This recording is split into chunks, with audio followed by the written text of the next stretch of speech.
Dembéni, un carrefour au centre de la côte orientale de la Grande Terre.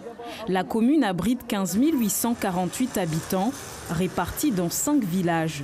La pression démographique y est un vrai défi.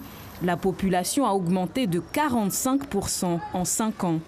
En 2017, l'habitat précaire représente 62% des logements. Plus de la moitié des habitants ne disposent pas d'eau courante.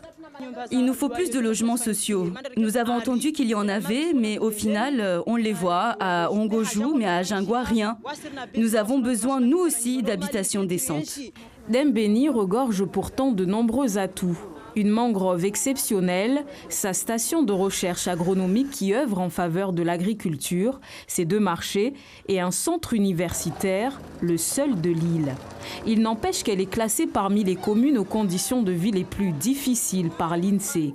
Seuls 17% des habitants en âge de travailler ont un emploi. Il doit s'occuper aussi de la jeunesse au niveau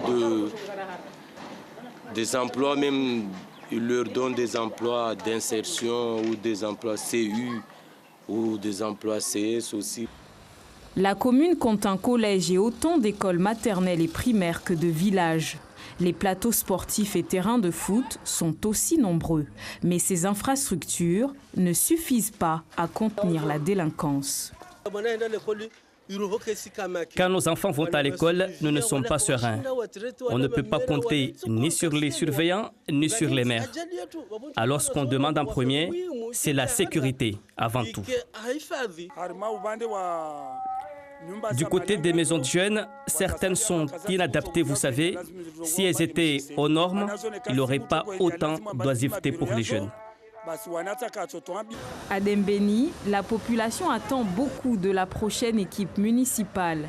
L'ancienne, elle, disposait de 28 millions d'euros de budget en 2019.